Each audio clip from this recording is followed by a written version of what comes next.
మనిషికి పూర్ణాయుర్దాయం 72, శరీరంలో 72,000 నాళ్ళు ఉంటాయి. 1000 నాడులకు 1 ఏడాది లెక్క. 72 ఏళ్ళు బతికారు అంటే పూర్ణంగా బతికినట్టే.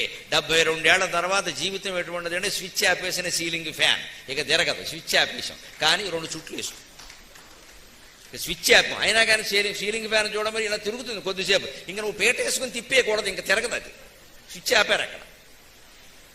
ఇంకా 72 ఏళ్ళు దాటాక మార్నింగ్ వాక్, ఈవినింగ్ టాక్, నెక్కర వేసుకోవడం, తిరగడం. నన్ను ఇంకా యంగ్ అంటున్నారండి అంటే ఏమిటి? అది అవమానం. 72 ఏళ్ళు దాటిన వాడిని యంగ్ అంటే అది అవమానంగా భావించాలి. ఎందుకంటున్నావు? బుద్ధి లేదని అడగాలి. దాన్ని గొప్పగా చెప్పుకోవడం. ఇంకా యంగ్ లుకింగ్ అయ్యాయి, లుకింగ్లన్నీ బుకింగ్లన్నీ అయ్యాయి, యవ్వనంలో అయ్యాయి, చాలా బుకింగ్లు అయ్యాయి. ఇంకెందుకు లుకింగ్ బుకింగ్ పని లేక?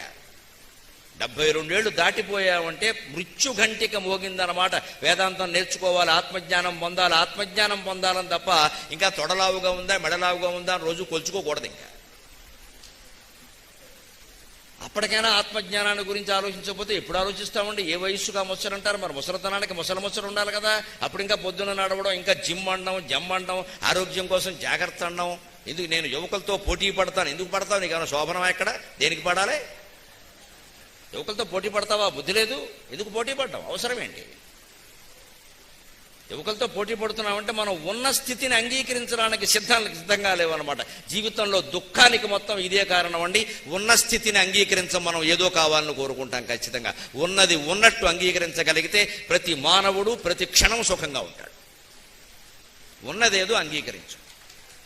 ఎందుకు వేరేది కోరుకుంటున్నావు? అసలు మనం పెద్దవాళ్ళం అయిపోయాక చూడండి, సంసారంలో నా జీవితంలో నానా కష్టాలు పడుతూ ఉంటే బాల్యం ఎంత బాగుండేదో. హాయిగా ఆడుకునే వాళ్ళం, గేదె మీద ఎక్కి ఈతలు కొట్టేవాళ్ళం, చెరువులో నేరేడు చెట్టు ఎక్కి కింద పడేవాళ్ళం, బోళ్ళు ఆడుకునే వాళ్ళం. ఏమిటో పెళ్ళయ్యాక ఆటలేలో కొత్త ఆటలు ఉన్నాయి, కంగారు పడకో అంటాడు.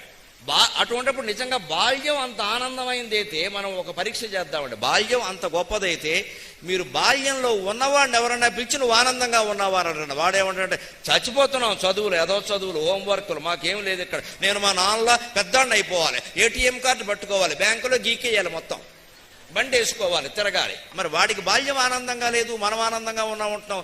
ఏది ఆనందంగా ఉందండి? బాల్యమా యవ్వనమా? వాడు యవ్వనం కావాలంటున్నాడు. బాల్యంలో ఉన్నవాడు యవ్వనం కావాలంటున్నాడు, యవ్వనంలో ఉన్నవాడు మళ్ళీ బాల్యం కావాలంటాడు. అంటే ఏది ఆనందంగా ఉంది? ప్రపంచంలో ఏది ఆనందం కాదు, ఏది దుఃఖదాయకం కాదు. అంతా నీ దృష్టిని బట్టి ఉంటుంది. సరిగ్గా చూడగలిగితే ప్రతిదీ ఆనందమే, ప్రతిదీ ఆనందమే. అదే నిత్య జీవితంలో వేదాంతం.